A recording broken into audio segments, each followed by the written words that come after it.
जय हिंद। हमेशा से विवादों में रहा इजराइल और फिलिस्तीन का जो विवाद है वो फिर से गर्मा गया। इसमें किसकी ज़्यादा गलती है, इजराइल की है या फिलिस्तीन की है? इसमें हमास कौन होता है, गाजा पट्टी क्या है, वेस्टर्न बैंक जेरूसलम पे विवाद क्यों हो रहा है और इसमें कौन सही है, और भारत को किसका साथ देना चाहिए और किसका नहीं देना चाहिए, इससे भारत पर क्या असर पड़ेगा, इसको हम समझते हैं। देखिए, जो इजराइल और फिलिस्तीन है ये मिडिल ईस्ट में आते हैं। सब मिडिल ईस्ट एशिया का लास्ट हो जाता है, ये वाला एरिया हो जाता है। तो आप देख सकते हैं भारत से दूरी भी अच्छी खासी है। ये एरिया पूरी तरह से मुस्लिम कंट्रीज के बीच में है यहाँ पर, और यहाँ इजराइल है इसी के बीच में। इसको अगर पास करके हम इस एरिया को देखते हैं यहाँ से, तो आप इस तरह से देखेंगे, ये हमारा इंडिया हो गया, इंडिया से पाकिस्तान, ईरान, और उसके बाद ये वाला एरिया आ जाता है इजराइल का।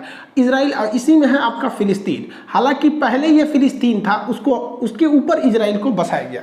तो स्टार्टिंग से वहाँ पर जो कंट्री थी वो फिलिस्तीन थी। हालांकि वहाँ पहले से भी यहूदी लोग रहते थे, बट एक देश का कंसेप्ट उनके पास नहीं था। वो वहाँ रहते थे, बहुत कम संख्या में रहते थे।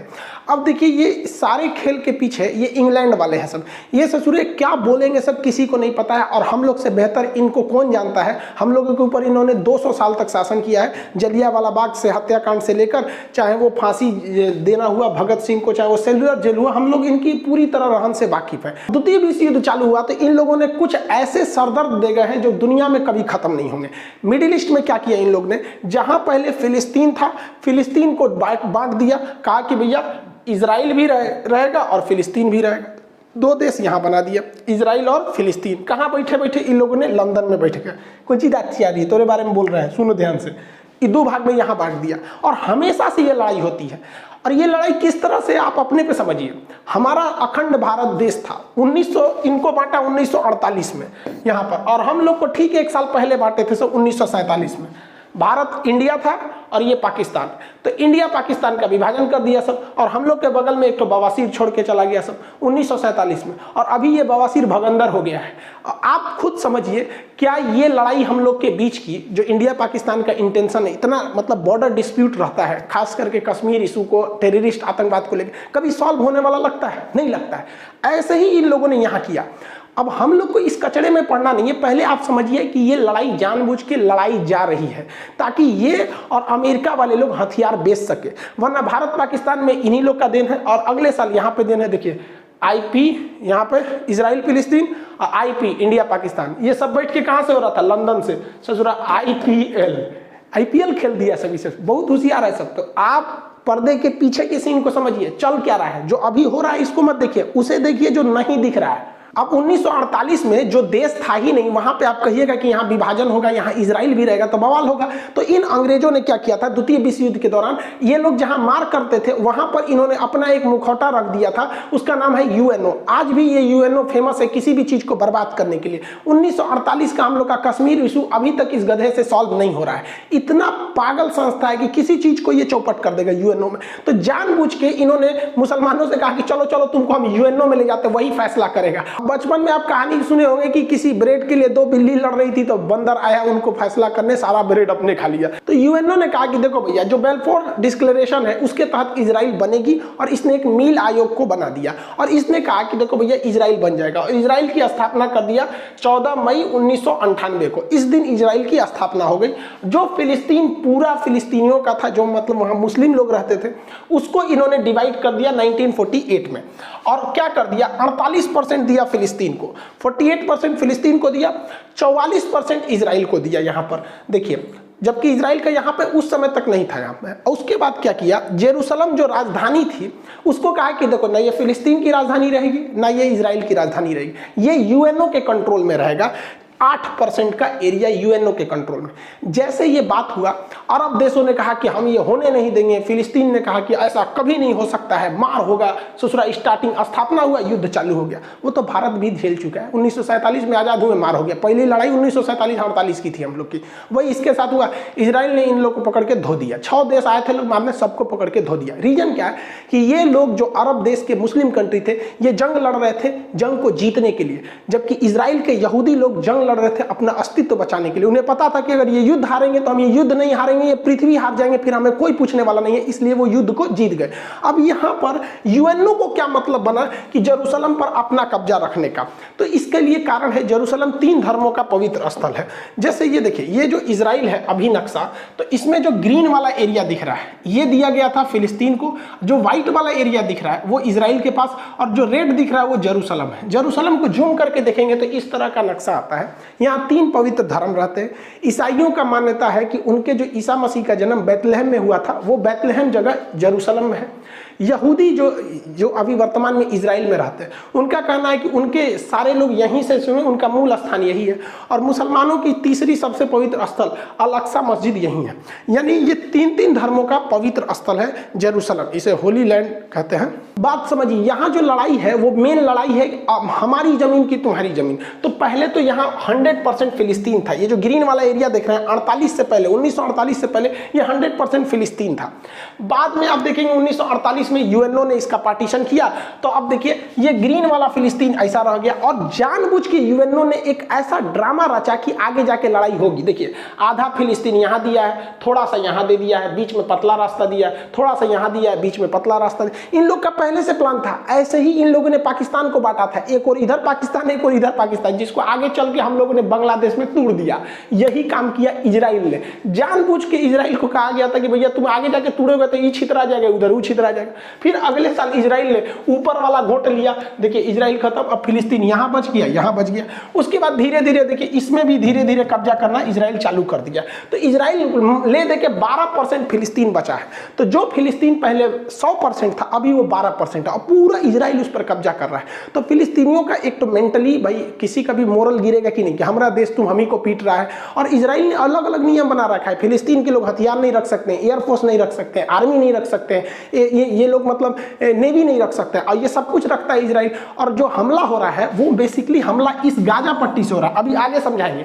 वो भी हमला हो रहा है और वो हमास कर रही है, आर्मी नहीं कर रही है। हमास वहां के हिसाब से एक आतंकवादी संगठन है, इजराइल के हिसाब से वो हमला कर रही है, न कि फिलिस्तीन की आर्मी। फिलिस्तीन वालों के पास पत्थर रहता है मारने के लिए, और हमास जो है आतंकवादी संगठन वो रॉकेट मारता है। ओवरऑल आप कंसेप्ट समझिए, इजराइल जानता है कि ये लोग कमजोर देश है, इन्हें उत्तेजना दिलाओ और जैसे ये लड़ने के लिए आएंगे मारो, भयानक जमीन कब्जा लो। और ये लोग जरूर, ये लोग समझेंगे नहीं, ये लोग ताव में आ जाएंगे तुरंत। इतना बड़ा था फिलिस्तीन। देखिए फिलिस्तीन समेटते गया, वो काला वाला एरिया जो है वो यहूदी का है, मतलब वो इजराइल है। धीरे धीरे देखिए ये निपट गए, इतनी सा बचे हैं, लग रहा है बस प्रसादी के हिसाब से बचे हैं। देखिए इतना पहले पूरा था, इतना हो गया। अब इजराइल का मेन कॉन्सेप्ट समझिए क्या है। इजराइल कहता है कि भाई फिलिस्तीन वालों को हम तोरा उकसाएंगे, कोचेंगे, और तू कोचा जाएगा, तू आएगा पत्थर मार दे, हम फोड़ देंगे, तुमको तबाही करेंगे। हमास खूब से खूब करेगा तो गली मोहल्ले पे हमला कर देगा, कार और जला देगा, यही रॉकेट में करेगा। और उसके बाद से उसके पास एयरफोर्स है, वो आएगी, मारेगी, जमीन कब्जा करेगी। जब जब लड़ाई हुआ है तब तक हार फिलिस्तीनियों की हुई है और उत्तेजना होगी यहाँ पर। अब इसका मेन कारण कहाँ से हुआ इसको समझते हैं हम लोग। देखिए मुसलमानों में ना 3 पवित्र स्थल है, जिसको आप 2 ठो को जानते हैं। जैसे कॉमन लोग यही मतलब फेमस है, एक मक्का और एक मदीना।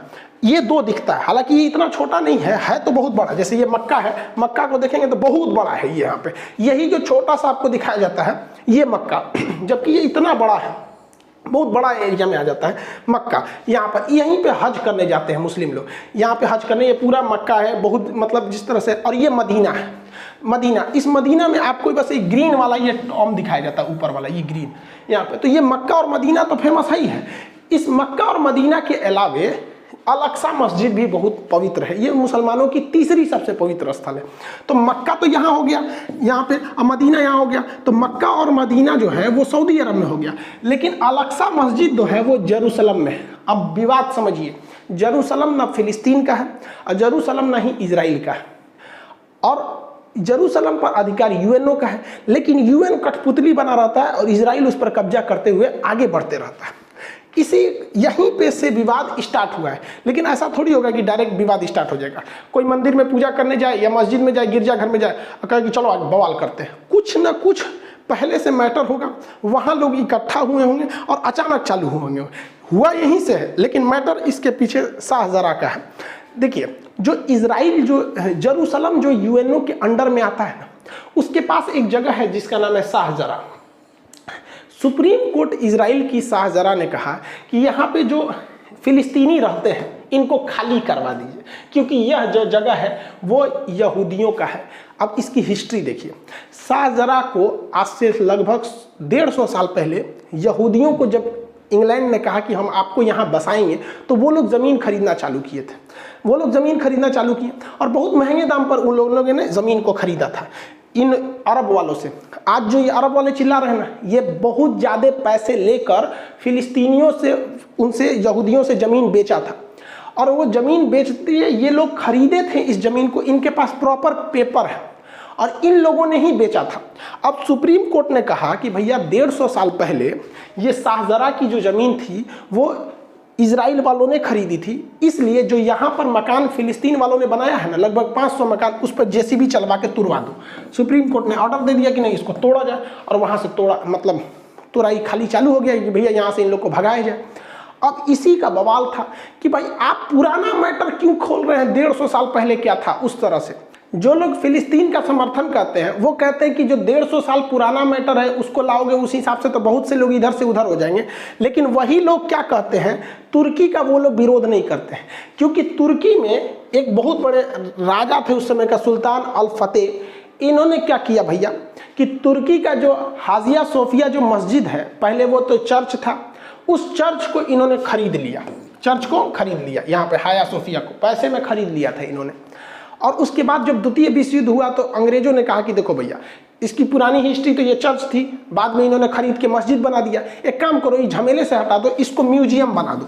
तो द्वितीय विश्व युद्ध के बाद उसको म्यूजियम बना दिया गया। लेकिन भाई साहब ये तैयबुल अर्दोगान आए, कहे कि ना म्यूजियम कैसे, 400 साल पहले हम लोगों ने खरीदा था, इसलिए यहाँ मस्जिद होनी चाहिए। भाई साहब यहाँ पे लोगों ने तर्क दिया कि भाई हम खरीदे थे तो हमारा अधिकार है। तो भाई साहब यहाँ भी जरा ध्यान दीजिए, यहाँ भी वही वाला कंसेप्ट लगा है। आप 400 साल पहले चर्च को खरीदे थे और आप कहते हैं कि फिर से ये चर्च नहीं मस्जिद होना चाहिए क्योंकि हमने खरीद लिया है। तो इजराइल भी यही कह रहा है कि भैया 100 साल पहले हम लोगों ने इसको हायर रेट पे देके तुम अरब वालों से ही खरीदा था, इन्हीं लोगों से खरीदा था, ये लोग बेच बेच के पैसा में कमा लिए थे, तो कहता है कि वापस दो यहाँ पे। तो ये कन्फ्लिक्ट का मेन मैटर था शाहजरा। शाहजरा से ही थोड़ी सी दूरी पर है अल अक्सा मस्जिद। फ्राइडे की नमाज पढ़ने रमजान में लोग जब वहाँ इकट्ठा हुए थे तो वहाँ पर इन लोग को पता था, इजरायली खुफिया एजेंसी को, कि शाहजरा को जब खाली कराया जा रहा है तो वहाँ पे कुछ विवाद होगा। तो इन लोगों ने सिक्योरिटी को वहाँ पे अपने सिक्योरिटी गार्ड्स को लगा दिए थे और इनमें तू मैं हूँ बगझग हुआ। अब यहाँ से भी पत्थर चले, उधर से भी चला और इसमें भीषण रूप ले लिया यहाँ पर। और सिक्योरिटी वाले लोग ऐसे ही मस्जिद के अंदर घुस गए जिसका पूरी दुनिया में विरोध होने लगा। अब वहाँ पर कुछ लोग जो थे वो पत्थर था, ये सबके पास पत्थरे रहता है, दूसरा तो कुछ रहता नहीं। आई लोग भाई पूरा बुलेट प्रूफ बन के तैयार से गया था, ये मार दिया, ग्रेनेड बम विस्फोट धड़ाम धड़ाम उड़ गया। आप लोगों ने वीडियोज वगैरह तो बहुत देखे होंगे। अब यहाँ पर बहुत दहशत फैल गया यहाँ पर इस एरिया में। अब कभी भी इजराइल ही भारी पड़ेगा।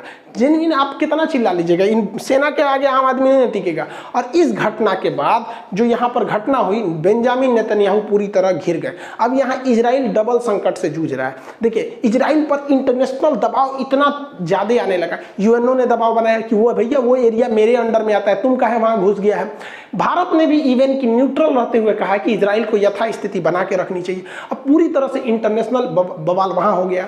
और इस घटना के बाद इजराइल में भी लगभग 14% आबादी मुस्लिम की है। इजराइल की आबादी मुश्किल से 1 करोड़ है, 1 करोड़ से भी कम है यहाँ पे, जिसमें आपका 16 से 17 लाख, 1 करोड़ में 16 से 17 लाख उसमें मुस्लिम भी रहते हैं। अब वो लोग भी विरोध करने लगे हैं क्योंकि ये मैटर राजनीतिक न होकर धार्मिक स्थान को लेकर था, इसलिए विरोध होने लगा वहां पे। अब इजराइल अंदर में भी समस्या को झेल रहा है कि वहां भी बड़े बड़े पैमाने पे विरोध, मार काट, दंगे हो गए अंदर वहां पे भी। तो अंदर भी झेल रहा है और बाहर भी झेल रहा है। दूसरा कि अभी इजराइल में फुल टू सरकार नहीं है, बेंजामिन नेतन्याहू भी अभी वहां चुनाव के मतलब रोके गए हैं, ये फुल टू नहीं है वहां पर चुनाव को लेकर, क्योंकि कोरोना वगैरह को लेकर काफी राजनीतिक संकट थी। अब भारत इसमें क्या कर सकता है, पूरी दुनिया मतलब इसका विरोध कर रही है। अब इसमें एंट्री होती है हमास की। इजराइल का एक पुराना धर्रा रखा है, बस हम हर बात में उलझाते रहो, थोड़ी थोड़ी जमीन कब्जाते रहो, ऐसे ऐसे कब्जाते रहो। 1948 में लड़ाई हुआ, जगह कब्जा कर लिया, 56 में लड़ाई हुआ, फिर कब्जा कर लिया, 67 में लड़ाई हुआ और कब्जा कर लिया, 73 में हुआ और कब्जा किया, 82 में हुआ और कब्जा कर लिया।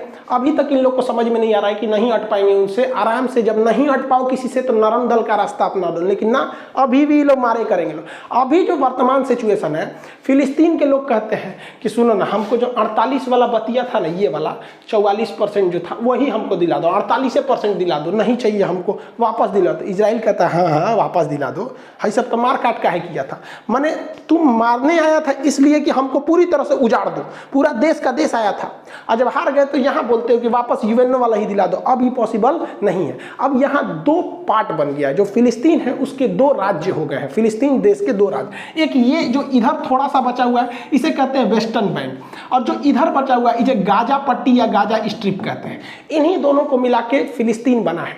अब इजराइल इनको प्लानिंग में है कि यहाँ से भी निपटा के फाइल निपटा दिया जाए। अब इसमें समझिए कि जो वेस्टर्न बैंक है ये अरब समर्थित है, यहाँ पर अरब ये वगैरह वगैरह देशों का यहाँ समर्थन है। ये लोग नरम दल वाले हैं, शांति से प्रोटेस्ट करते हैं और कहते हैं कि भैया हमारा अधिकार रहना चाहिए क्योंकि हमारे पूर्वज यही हैं, एक तरह से तो देश हमारा ही था। यहाँ आप शांति देखेंगे, यहाँ मार धार नहीं होता है, यहाँ पे अगर प्रोटेस्ट भी होगा तो डेमोक्रेटिक तरीके से नॉर्मल होगा। लेकिन गाजा से मिसाइल चलने लगती है।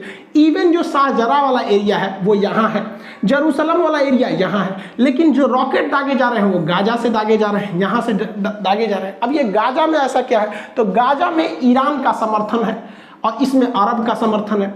गाजा में एक हमास नामक संगठन है, ये हमास ये कहता है कि इजराइल जो है वो हमेशा जुल्म करता है, बम मारता है। तो इसका मतलब ये नहीं कि तुम कब्जा करते जाओगे हम चुपचाप रहेंगे, हम भी मारेंगे तुमको। अब ये लोग क्या करते हैं, रॉकेट से हमला करते हैं। इनके पास बहुत तगड़ा रॉकेट नहीं होता है, 3 लाख का आता है एक कासम रॉकेट, ये बहुत हैवी पावर का नहीं होता, देखने में नहीं लग रहा है ये क्या करेगा, ये खेत में लगा के मार देते हैं सर। लेकिन हाँ, ये एक पब्लिक के लिए बहुत खतरा है, किसी देश के लिए नहीं, बट पब्लिक वाले एरिया में गिर जाएगा तो तबाही मचा देता है। ये कासम रॉकेट जो है ये लगातार मारते हैं सब, और ये एक दूगो नहीं मारता है, एक के बार मारेगा सो 200 400 500, अब तक के लोग सोचा 1500 मार चुका है लोग रॉकेट एक हफ्ता में धड़ाधड़। इसको ट्रांसपोर्ट करने में कुछ जाता नहीं, लगाओ पलिता मार दो यहाँ से। इनमें कोई टारगेट फिक्स नहीं रहता है, गिरे जहाँ गिरे मन गिरो वहाँ पर। अब इनका इन लोगों ने बड़ा रेंज भी बना लिया है कासम रॉकेट का। पहले इजराइल का थोड़ा सा एरिया आता था, अभी धीरे धीरे इन लोगों ने पूरे एरिया को कब्जा कर लिया, इस कासिम रॉकेट के अंदर में आ गया, तेल अवीव तक हमला कर दिया है वहां से। इस बार हमास ने इजराइल को ज्यादा क्षति पहुंचाया पिछली बार के तुलना में। अब आप कहेंगे कि गाजा के पास ये रॉकेट आ कैसे जाता है, क्योंकि गाजा का जो एरिया है अगर आप ध्यान से देखेंगे तो ये गाजा का एरिया आप इधर देखेंगे तो इधर से इजराइल से घिरा हुआ है, इधर से समुद्र से घिरा हुआ है। तो समुद्र में इजराइल की नौसेना रहती, इधर थल सेना रहती, ऊपर वायुसेना रहती। आ कैसे गया, तो ये एरिया थोड़ा सा मिस्र का एरिया लगता है, यहाँ मिस्र का। तो मिस्र के रास्ते ये पहुंच जाते हैं, जिसमें हमारे ओबामा साहब ने बड़ा भारी रोल निभाया था मिस्र तक पहुंचने में। देखिए ये मिस्र देश है, मिस्र का ये सिनाई प्रायद्वीप है, ये गाजा से सटता है। तो जब बराक ओबामा थे ना, तो इनको मिडिल ईस्ट में हीरो बनने का शौक था। इन्होंने ईरान से समझौता किया था और P+ करके, आप लोग 2013 में अगर होंगे तो 13 वाला को अगर करंट अफेयर को देखेंगे तो वहाँ ध्यान में होगा। तो इनका संबंध इन दोनों से बहुत अच्छा था, क्योंकि इन्हीं के समय यहाँ पे ओसामा बिन लादेन मारा गया था और इन लोगों ने अमेरिका को पाकिस्तान को क्लीन चिट दे दिया था, कि पाकिस्तान को तो पता ही नहीं था क्लीन चिट है, उसको नहीं पता था यहाँ पर। अब भाई साहब ईरान को जब परमिट मिला तो ये ईरान यहाँ से इसी कासिम रॉकेट को ये सिनाई प्रायद्वीप के माध्यम से यहाँ ठुसवा दिया, सुरंग बना पहुंचा दिया हजारों की संख्या में, इवन की वहाँ फैक्ट्री लगवा दिया, और यही रॉकेट आज इजराइल में तबाही मचाते हैं। इसलिए हमको आपको इस मचमच में पड़ने की जरूरत नहीं भाई साहब, ये लोग खुदे पहुंचे हुए फकीर है। ये लोग हमेशा चाहते हैं लड़ाई हो, क्योंकि लड़ाई ना होगा तो इनका हथियार नहीं दिखेगा, क्योंकि अगर अंधेरा ना हो तो टॉर्च का बिजनेस ही खत्म हो जाएगा। हालांकि इजराइल की एक मिसाइल डिफेंस सिस्टम है जिसका नाम है आयरन डोम, ये छोटे दूर में किसी भी मिसाइल को मार के गिरा देती है। अब वहां से ये लोग कितना भी रॉकेट मारे, उसका 90% रॉकेट को ये मार के गिरा देते हैं। तो अक्सर आप सुनते होंगे कि 1200 मिसाइल दाग दिया गया, कई आदमी मारा, तो कभी 1 कभी 2 कभी 3 ऐसा होगा। आप खुद सोचिए, भारत अगर चाइना या पाकिस्तान पे 1200 मिसाइल मारेगा तो एक आदमी कई गो शहर चल जाएगा यहाँ पे। तो पहला कि इनका रॉकेट छोटा होता है, हमास वालों का, ये लोग डिफेंस कर लेते हैं। कभी कभी क्या होता है, हमास भी इस चीज को पकड़ लिया है, वो जानता है कि इसका रडार जो है ये कितने रॉकेट को पकड़ गया, आप कितना मारेंगे, क्षमते भरना। तो ये लोग एक ही साथ 200 250 300 400 पूरा दाग देता है। अब उसमें कंफ्यूज हो जाता है, मारते मारते 2-4 शहर पे गिर ही जाता है यहाँ पर। तो इन लोग को थोड़ा इकोनॉमिकल लॉस होता है, लेकिन इन लोग के पास ये करोड़पति है भैया, इनके लिए 30 लाख उतना मायने नहीं रखता है जितना उन लोग के लिए 3 लाख मायने रखता है, क्योंकि उनको रमजान में रोजा खोलने के लिए भी जो खाना दिया जा रहा है ना, वो UAE और UN के थ्रू आ रहा है, वहाँ पे पैसा तो खाए को नहीं है, उन लोग के लिए 3 लाख बहुत हो जाता है। जनरली जनरली लोगों को लगता है कि ये दुश्मन की मिसाइल है और इस तरह मिसाइल आके मारती होगी। ये तरीका गलत है। मिसाइल ऐसे नहीं इंटरसेप्ट करती है, बल्कि उसके बगल से गुजर के और उसके बाद खुद को, जैसे ये बगल से गुजरेगा ये खुद को फाड़ लेता है। यहाँ पर इसको नेक्स्ट क्लास में बता देंगे कि आयरन डोम काम कैसे करता है। ओवरऑल जब भी लड़ाई हुआ है तो हमास जो है वो उधर से वो फायरिंग करता है और इजराइल फायर इधर से करता है। अब चूंकि फिलिस्तीन के पास अपनी आर्मी नहीं है, उनके पास ना नेवी है, ना एयरफोर्स है, ना कुछ है, तो वो लोग कुछ नहीं कर सकते। या तो हमास नामक आतंकवादी संगठन के थ्रू ये लोग मारेंगे। आम जनता के पास केवल पत्थर है, लाठी है, इसके सिवा वहां पर कुछ नहीं है। और इजराइल के पास बहुत हैवी पावर है यहाँ पर। अब देखिए यहाँ पर ये हमास के रॉकेट आके यहाँ गिरे हैं, जिससे इजराइल को काफी क्षति पहुंचा और इजराइल में लगभग 7 लोगों की मौत हो गई है। इसमें एक भारतीय नर्स भी थी। भैया इनकी क्या गलती थी जो मार दिया? कम से कम आके एक बार माफी तो मांग लेते हमास वाले, फिलिस्तीन वालों, कम से कम कि भैया हम इसके लिए मतलब हमें गलती हो गई। गजब बात करते हैं। और इजराइल ने मारा तो 67 लोग मर गए हैं यहाँ पर। अब ये लोग फिलिस्तीन वाले हल्ला कर रहे हैं, फिलिस्तीन के समर्थन वाले कह रहे हैं कि वहाँ बच्चे भी मरे हैं। तो भाई बच्चे, महिलाएं जब मरती हैं तो पूरी दुनिया, मतलब सब लोग कहते हैं कि ये गलत है। लेकिन समझिए यहाँ मेन, इजराइल बार बार उकसाएगा। आपके पास ताकत नहीं है, आप नहीं लड़ पाएंगे। ये रॉकेट से, पत्थर से, लाठी से इजराइल को नहीं हराया जा सकता। अब इजराइल के साथ गलत क्या हो जाता है, इस इजराइल के जितने हथियार हैं बहुत पावरफुल है, तगड़े हैं, एयरफोर्स से। अब उसमें हमला करेगा तो ऐसा नहीं है कि केवल आतंकवादी मारे जाएंगे, सिविलियन भी मारे जाएंगे, जो गलत हो जाता है। दुनिया के किसी भी इंसान को तकलीफ तब होती है जब युद्ध में मासूम, मतलब छोटे बच्चे मर जाते हैं। अब ये छोटे छोटे बच्चे के ना थोड़ा सा दया लगने लगता है। लेकिन आप देखिएगा भारत पाकिस्तान के बीच में युद्ध हुआ, कम से कम ये तो नहीं हुआ कि भाई हमारी सेना वहां जाके छोटे बच्चे को मारी हो, या फिर वो बॉर्डर एरिया पे कभी क्रॉस फायरिंग में ऐसा हो जाता है, वो अलग बात है। या फिर वहां के आतंकवादियों को हम लोग से कुछ ज्यादा ही प्यार है, ताज होटल में फोड़ के चले जाते हैं। अदरवाइज जब सेना में ऐसा होता है तो ये चीज तो ध्यान में रखा जाता है। बट इजराइल के साथ ये सिनेरियो पूरा अलग है। वहां इतनी ज्यादा आबादी है, एकदम घना, इतना तो छोटा है ये, तो वहां ऐसा नहीं है कि भारत की तरह की बॉर्डर से बहुत दूर लोग रहते हैं। इसलिए इजराइल जब भी मारता है तो तबाही ज्यादा लाता है, इतना भयानक तबाही लाता है, मतलब 10-12 गुना का अंतर होता है। और अभी इजराइल ने कहा कि ये हमले रुकेंगे नहीं, हमास को पूरी तरह से रद्द कर देंगे, बर्बाद कर देंगे, तभी जाके हमले को रोकेंगे। बात करते हैं दोनों में सही कौन है, गलत कौन है। देखिए जमीन तो फिलिस्तीन की थी, लेकिन फिलिस्तीन के लोगों को समझना पड़ेगा कि इजराइल को वहां रहना जरूरी है, क्योंकि अगर इजराइल वहां से उजड़ गया तो इजराइल का दुनिया में फिर कोई नहीं बचेगा। इसलिए इनकी लड़ाई अस्तित्व की है और इनकी लड़ाई अपने की है। तो दोनों को कंप्रोमाइज करके चलना चाहिए कि भाई जितना में हो उतना में सलट लो। यहाँ पर दोनों के लिए कहते हैं। अब इजराइल का कोई कुछ नहीं बिगाड़ सकता है। अब इंटरनेशनल प्रेशर है, जिसे मुस्लिम कंट्री कहते हैं कि इंटरनेशनल प्रेशर है, वो इजराइल के लिए वार्म अप का काम करता है और बढ़िया से धोता है। कोई बाइकआउट करके, यूएनओ करके इजराइल का कुछ नहीं बिगाड़ सकते, क्योंकि इजराइल सेल्फ डिपेंडेंट है हर मामले में। और लोग कहते हैं कि इजराइल को सबक सिखा, अरे भैया वो कोरोना भी फ्री हो गया, इजराइल अब तो और धो देगा यहाँ पर। दूसरा, यूएई और बहरीन इजराइल को थोड़ा मान्यता दे रहे थे, अब थोड़ा सा उन लोग पे डिपेंड आएगा, क्योंकि ये इजराइल के फेवर में जा रहे थे, अब थोड़ा सा हट जाएंगे। यूएनओ कुछ नहीं कर सकता है, और पता है इजराइल को कि ये कितना भी जुल्म कर ले, कितना भी मार दे, ये कुछ नहीं कर सकते, क्योंकि यूएनओ में जाएंगे तो अमेरिका, ब्रिटेन, फ्रांस सब तो इजराइल का साथ देंगे। वो लोग तुरंत वीटो कर देंगे और इजराइल पर कोई भी प्रतिबंध नहीं लग पाएगा। अब यहाँ पर अभी भी वर्तमान में इजराइल में कोई लीडर नहीं है, इस वजह से यहाँ पर थोड़ा सा चुनाव का मैटर है, तो थोड़ा सा क्राइसिस देखी जा रही है। अब यहाँ देखिए, लोग कहते हैं कि इजराइल को ज़्यादा बड़े हथियार नहीं प्रयोग करने चाहिए। ये बात हकीकत है कि इजराइल जो है वो हथियार को मजबूरी में प्रयोग कर रहा है, क्योंकि जिस दिन इजराइल हथियार छोड़ देगा, ये बात गारंटी है कि इजराइल और फिलिस्तीन में हिंसा रुक जाएगी, लेकिन उस समय इजराइल भी खत्म हो जाएगा।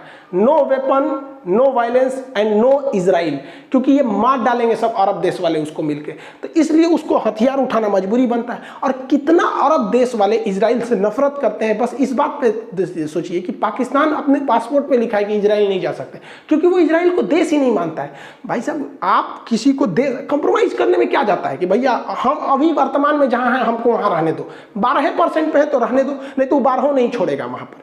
तो इजराइल का कोई कुछ नहीं बिगाड़ सकता है यहाँ पर। अब रही बात फिलिस्तीन की, तो इनके पास हथियार के नाम पे क्या है? पत्थर है, लाठी है, इसके सिवा तो इनके पास ऑफिशियली कुछ नहीं है। जो है वो हमास नामक आतंकवादी संगठन को है, जो खुल के कोई हथियार भी नहीं खरीद सकता है, छुपके से ओबामा के साहब की मदद से वो इजराइल तक पहुंचाया जा रहा है। तो भैया जो अमेरिका कहता है कि इजराइल के साथ है, वही से पूरा रास्ता दे रहा है हमास को हथियार ले जाने का, तो हम लोग काहे लिए मच मच में पड़ने वाले हैं। दूसरा, इजराइल हमेशा उत्तेजित करता है। यासर अराफात थे, इनको तो फिर पोलोनियम देके मरवाइए दिया वहां पे फिलिस्तीन।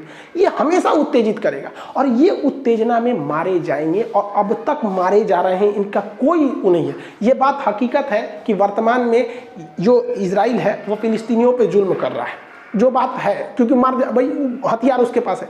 लेकिन दुनिया में अगर सबसे ज़्यादा कहीं जुल्म हुआ है तो वो यहूदियों पर हुआ है। सेकेंड वर्ल्ड वार में उन्हें कमरा में बंद करके, लॉक करके अंदर जहरीली गैस डाल दी जाती, जानवर से बुरा वक्त सलूक हुआ था।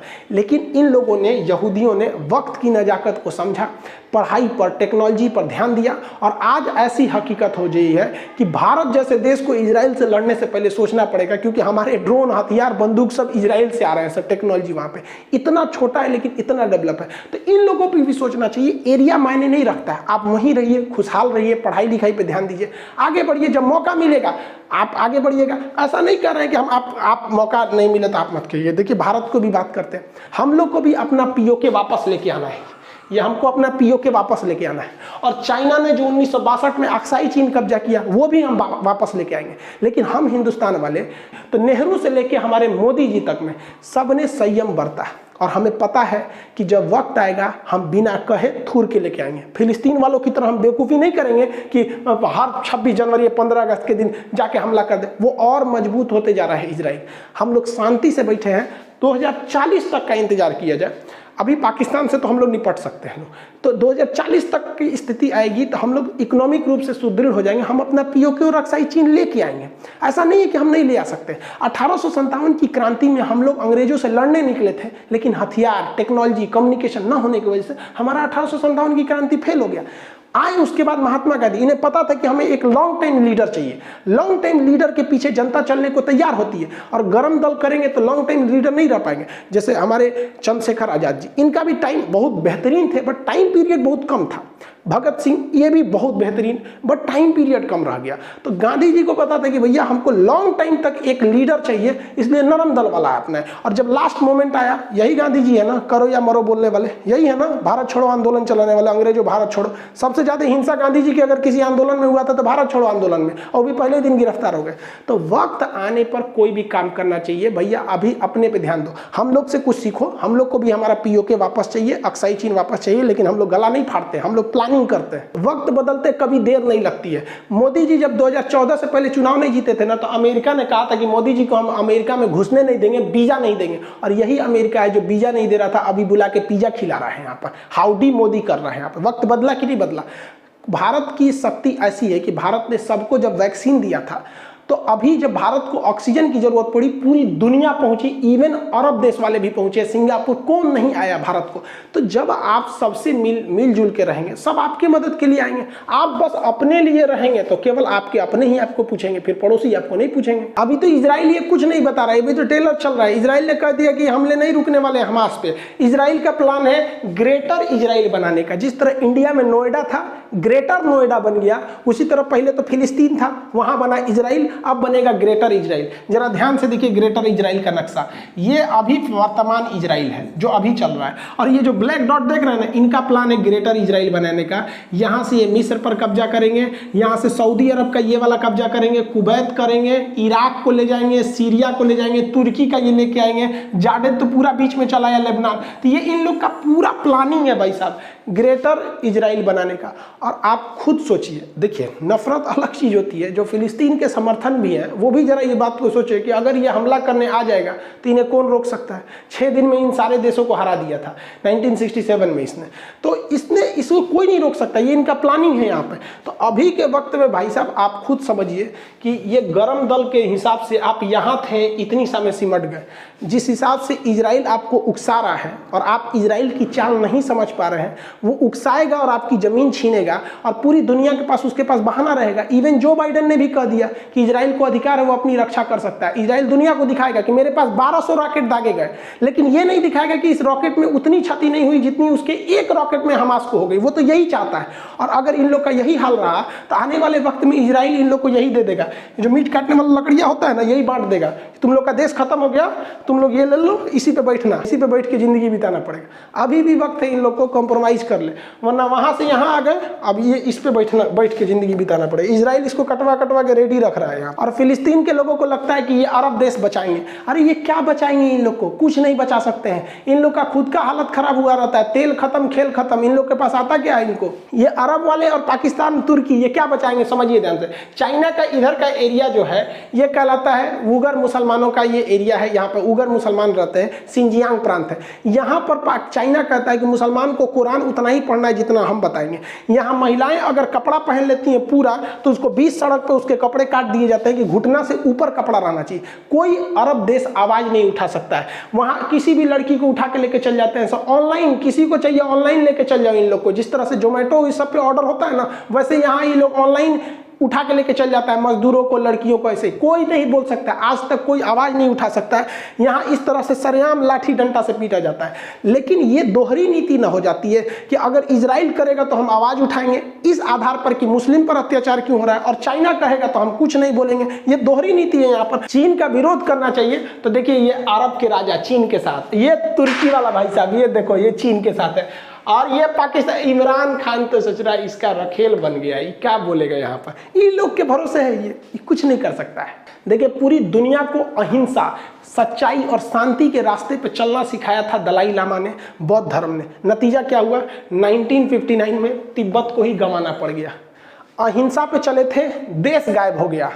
फिलिस्तीन हिंसा पे चला, दूसरे का देश कब्जा कर लिया। दोनों में अंतर होता है, याद रखिएगा।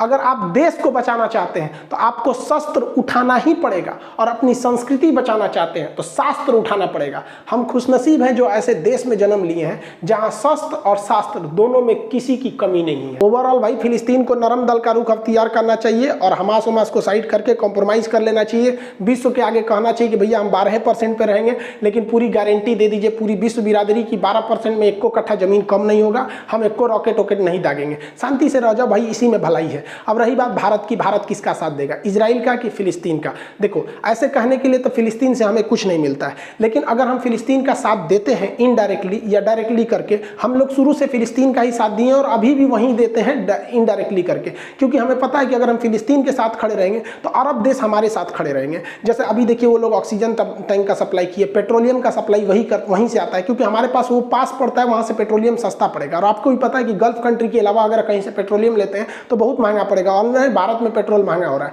दूसरा कि भारत में लाखों लोग अरब देशों में काम करते हैं, तो हमें पेट्रोलियम चाहिए, वो देश मतलब वहां रोजगार चाहिए, इसलिए हमें न्यूट्रल होकर रहना पड़ता है। दूसरा कि हम चाह के भी इजराइल का समर्थन नहीं कर सकते, ये डिप्लोमेटिक कारण समझिए। पाकिस्तान चाहता है कि हम इजराइल का समर्थन कर दें, लेकिन हम करेंगे तो उल्टा फंस जाएंगे। क्यों? क्योंकि अगर जहां हम इजराइल का समर्थन करेंगे कि इजराइल द्वारा कब्जा की गई जमीन इजराइल की हो गई, तो पाकिस्तान कहेगा बहुत अच्छा, तब तो पाकिस्तान द्वारा कब्जा किया गया पीओके भी मेरा होगा। और चाइना उधर से कहेगा बहुत अच्छा, आप कहिए रहे कि कब्जा किया जमीन उसका हो गया तो हमारा अक्साई चीन भी मेरा हो गया।